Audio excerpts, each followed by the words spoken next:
Pada tema sebelumnya, kalian sudah mempelajari berbagai kegiatan ekonomi, produksi, konsumsi, dan distribusi yang selalu kalian lakukan tanpa disadari. Selain kegiatan ekonomi tersebut, kalian akan mempelajari pelaku ekonomi dan kegiatan distribusi yang paling dekat di sekitar lingkungan kalian dalam bentuk pasar dan uang. Lalu, siapa saja pelaku ekonomi yang berada di lingkungan sekitar? 1. Pelaku ekonomi.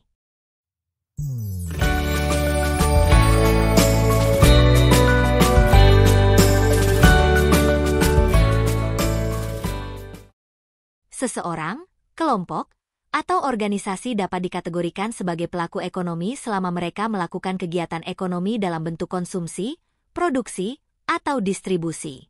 Mereka yang memproduksi barang jasa, membeli atau menikmati barang jasa, atau melakukan distribusi barang jasa merupakan pelaku ekonomi. Pelaku ekonomi dapat dikelompokkan menjadi rumah tangga konsumen, rumah tangga produsen, rumah tangga pemerintahan, dan masyarakat luar negeri. Lalu, kalian termasuk kelompok pelaku ekonomi yang mana? Orang tua kalian termasuk kelompok ekonomi yang mana? Hal ini akan dijelaskan pada materi berikut ini. A. Rumah tangga konsumen, RTK. Tanpa kalian sadari, kalian merupakan bagian dari rumah tangga konsumen. Kegiatan jajan di kantin ketika jam istirahat, membeli buku di toko buku, atau membeli perlengkapan sekolah merupakan bagian dari rumah tangga konsumen.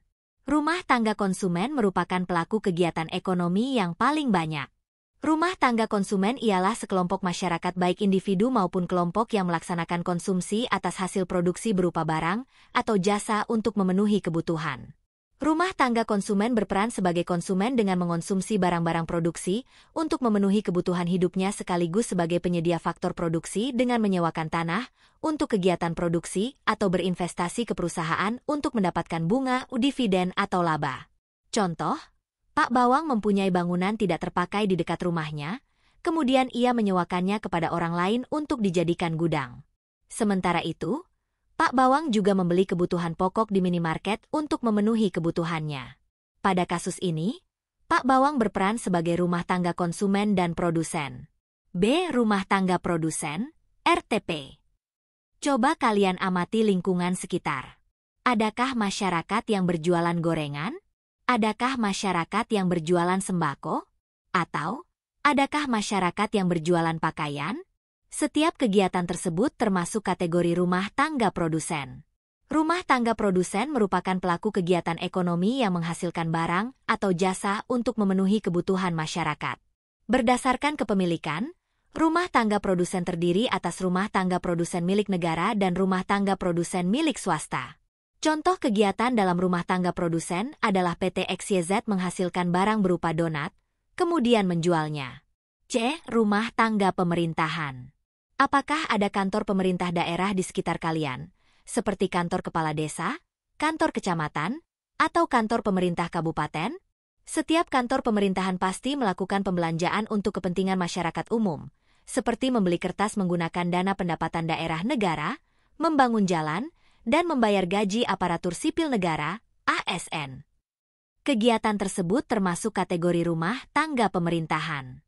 Pemerintah berperan sebagai konsumen sekaligus produsen dalam kegiatan ekonomi. Pemerintah melakukan kegiatan konsumsi dalam rangka membelanjakan pendapatan negara berupa belanja rutin dan belanja pembangunan untuk kepentingan rakyat. Pemerintah juga melakukan kegiatan produksi barang dan jasa melalui badan usaha milik negara, BUMN, dan badan usaha milik daerah, BUMT. Selain itu, pemerintah juga berperan dalam pembuatan kebijakan untuk memperkuat sektor perekonomian Indonesia, baik melalui kebijakan perpajakan, penentuan suku bunga, pembuatan undang-undang, maupun kebijakan lainnya. Contohnya adalah PT Pertamina, Persero, sebagai perusahaan milik negara, melakukan eksplorasi dan pengelolaan minyak bumi dan gas bumi untuk dijual kepada masyarakat. D. Masyarakat luar negeri. Setiap negara bekerja sama dengan negara lain melalui kegiatan ekspor dan impor untuk memenuhi kebutuhannya. Ketergantungan ini mengharuskan suatu negara untuk menjaga hubungan baik dengan negara lain. Masyarakat luar negeri juga berperan dalam menyediakan tenaga kerja ahli dan menjadi investor untuk pembangunan dalam negeri. Pemerintah berusaha keras untuk menarik investasi dari luar negeri yang menjadi salah satu sumber dana dalam pembangunan nasional. Contoh peran masyarakat luar negeri sebagai konsumen adalah Indonesia melakukan ekspor udang ke sejumlah negara, seperti Jepang, Amerika Serikat, dan Inggris. Contoh masyarakat luar negeri sebagai produsen adalah Indonesia melakukan impor besi dan baja dari Cina, karena jumlah produksi besi dan baja di Indonesia tidak dapat memenuhi kebutuhan nasional.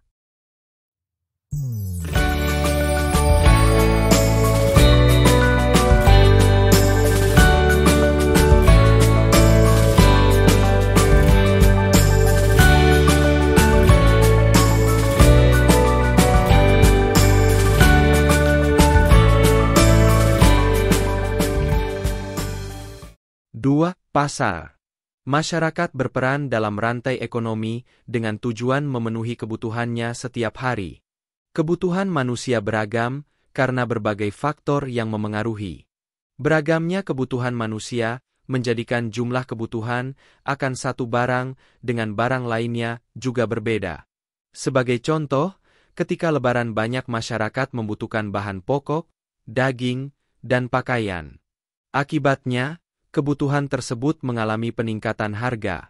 Beberapa minggu setelah Lebaran, harga kembali normal karena masyarakat tidak lagi membutuhkan barang tersebut dalam jumlah besar.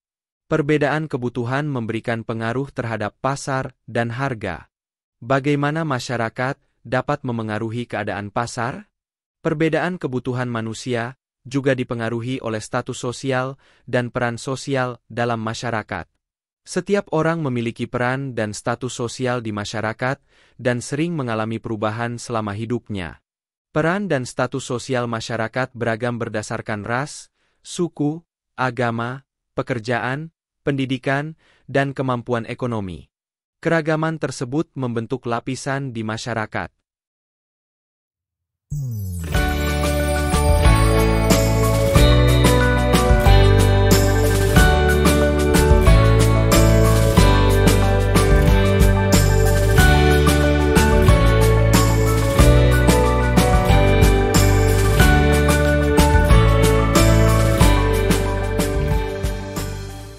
Kita dapat melihat dan melaksanakan transaksi jual-beli di pasar secara langsung atau bertatap muka. Saat ini pasar tidak lagi memiliki pengertian yang sederhana seperti yang kita lihat di sekitar kita. Pasar diartikan sebagai sarana bertemunya pembeli dan penjual, yang dilakukan secara langsung atau tidak langsung untuk melakukan transaksi jual-beli. Transaksi jual-beli bisa terjadi di lokasi tertentu, warung, toko, mal, pasar tradisional, dan bahkan melalui internet. Semua tempat tersebut dapat disebut dengan pasar. Pasar merupakan sarana kegiatan distribusi barang dan jasa. Produsen menawarkan hasil produk atau jasanya di pasar. Konsumen mencari barang yang dibutuhkan di pasar. Seiring dengan perkembangan teknologi, pasar tidak lagi memiliki batasan wilayah. Semua negara dapat saling terhubung untuk menawarkan dan mencari kebutuhannya. Adapun fungsi pasar sebagai berikut.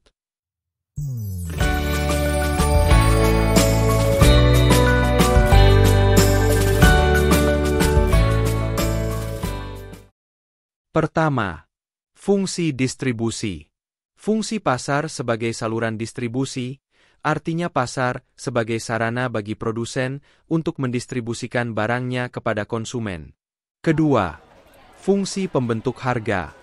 Penjual menawarkan produk dan jasa pada harga tertentu dan berharap mendapatkan laba dari penjualan produk dan jasa, sedangkan konsumen melakukan permintaan atas suatu produk dan jasa dan berharap mendapatkan harga murah agar semua kebutuhannya dapat terpenuhi. Perbedaan keinginan penetapan harga antara penjual dan pembeli ini menimbulkan tawar-menawar dan membentuk harga keseimbangan harga pasar. Ketiga, fungsi promosi. Pasar menjadi pihak yang menyalurkan barang dan jasa dari penjual kepada pembeli. Agar barang dagangan yang dijual laku, pasar akan melakukan promosi sehingga konsumen tertarik untuk membeli barang dan jasa. Hal ini menguntungkan produsen karena promosi dalam pasar akan meningkatkan jumlah produk yang diminta konsumen, sehingga produsen harus memproduksinya dalam jumlah lebih besar. Secara umum pasar dikelompokkan menurut jenis barang yang diperjualbelikan, waktu bertemunya penjual dan pembeli, luas kegiatan distribusi, isi pasar, bentuk, dan strukturnya. A. Pasar menurut jenis barang yang diperjualbelikan. Menurut jenis barang yang diperjualbelikan, pasar terdiri atas pasar barang konsumsi dan pasar faktor produksi. 1. Pasar barang konsumsi. Merupakan pasar yang memperjualbelikan barang konsumsi untuk kebutuhan hidup manusia. Contohnya adalah pasar buah, pasar kelontong, dan pasar baju. 2. Pasar faktor produksi. Merupakan pasar yang memperjualbelikan faktor produksi yang digunakan dalam proses produksi. Pasar faktor produksi ini dibedakan menjadi 3 macam, yaitu pasar faktor produksi alam, pasar faktor produksi tenaga kerja, dan pasar faktor produksi modal. B. Pasar menurut waktu bertemunya penjual dan pembeli. Menurut waktu bertemunya penjual dan pembeli, pasar dibedakan menjadi pasar kaget, pasar harian, pasar mingguan, pasar bulanan, dan pasar tahunan. 1. Pasar kaget. Merupakan pasar yang terbentuk ketika ada keramaian atau kegiatan tertentu. Contohnya adalah pasar pada kegiatan Car Free Day. 2. Pasar harian. Merupakan pasar yang memperjualbelikan barang dan jasa guna, memenuhi kebutuhan manusia, serta dapat dijumpai setiap hari. Contohnya adalah pasar daerah yang buka setiap hari. 3. Pasar mingguan. Merupakan pasar yang memperjualbelikan barang dan jasa guna, memenuhi kebutuhan manusia, serta dilaksanakan setiap seminggu sekali. Contohnya adalah pasar Kliwon, pasar Wage, dan pasar Legi. 4. Pasar bulanan. Merupakan pasar yang memperjualbelikan barang dan jasa guna, memenuhi kebutuhan manusia, serta dilaksanakan setiap sebulan sekali. Contohnya adalah pameran lukisan yang dilaksanakan sebulan sekali. 5. Pasar tahunan. Merupakan pasar yang hanya terjadi setahun sekali. Contohnya adalah Pekan Raya Jakarta dan Pasar Sekaten Yogyakarta. C. Pasar menurut luas kegiatan distribusi.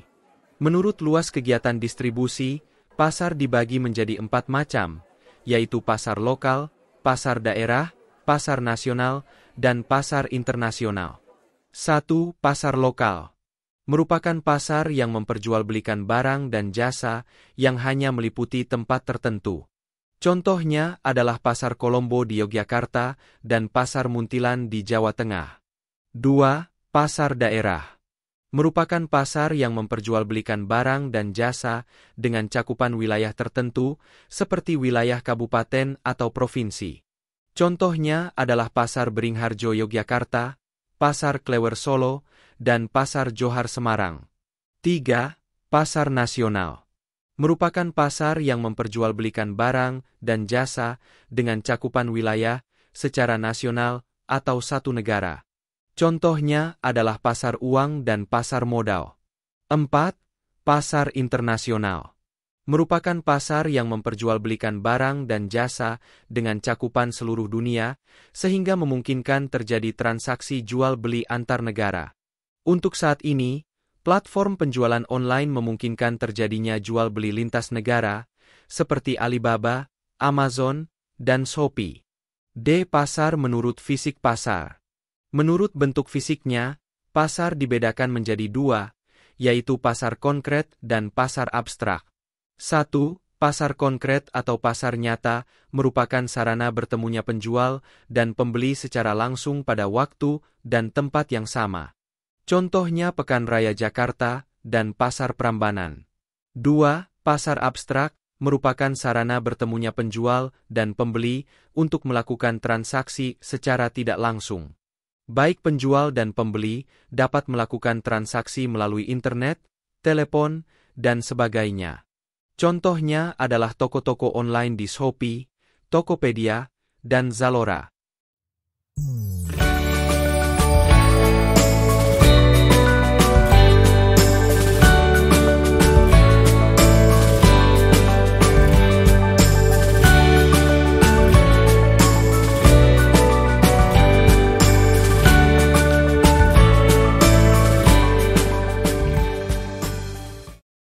3. Harga. Dalam kehidupan sehari-hari, kalian sering berinteraksi dengan harga saat berbelanja di toko atau supermarket. Harga dapat mencerminkan nilai suatu produk atau layanan, dan kadang-kadang menjadi pertimbangan penting dalam membuat keputusan pembelian. Oleh karena itu, pemahaman tentang harga dapat membantu kalian dalam mengelola anggaran dan membuat keputusan yang bijak saat berbelanja. Harga adalah jumlah uang yang harus dibayarkan untuk mendapatkan suatu barang atau jasa. Harga merupakan nilai tukar suatu barang dan jasa yang dinyatakan dalam bentuk uang. Harga yang telah disepakati antara pihak penjual dan pembeli disebut dengan harga keseimbangan atau harga pasar. Harga sangat bervariasi bergantung pada jenis barang atau layanan, kualitas, merek, atau tempat pembelian. Sebagai contoh, Andi membeli tas hitam dengan harga Rp100.000 di pasar, sedangkan Nana membeli tas dengan harga Rp400.000 di mall. Harga juga dapat dipengaruhi oleh faktor-faktor, seperti ketersediaan, permintaan, dan biaya produksi. Misalnya harga cabai pada musim panen adalah Rp25.000 per kilogram, sedangkan pada masa gagal panen mencapai Rp150.000 per kilogram. Penting untuk memahami harga karena hal ini memengaruhi keputusan pembelian kalian. Beberapa orang mungkin memilih produk dengan harga yang lebih terjangkau, sementara yang lain lebih memilih produk dengan harga lebih tinggi karena kualitas atau merek tertentu. Pemahaman tentang harga membantu kalian mengelola uang dengan lebih bijak, membandingkan opsi yang berbeda, dan membuat keputusan pembelian yang sesuai dengan kebutuhan dan preferensi. Harga merupakan hal penting dalam ekonomi. Ada beberapa fungsi dari harga, di antaranya: A. Menjadi dasar untuk menentukan nilai suatu barang atau jasa yang akan dijual. B. Memudahkan penjual dan pembeli dalam melaksanakan transaksi. C. Menjadi dasar untuk menentukan kualitas barang maupun jasa yang akan dibeli. D. Menjadi dasar bagi produsen untuk menentukan harga jual dan mendapatkan laba. Serta E. Menjadi acuan konsumen untuk menentukan apakah akan membeli atau tidak suatu barang. Jika konsumen merasa barang yang dibeli terlalu mahal dengan kualitas yang dirasa tidak terlalu bagus, konsumen cenderung untuk tidak jadi melakukan pembelian.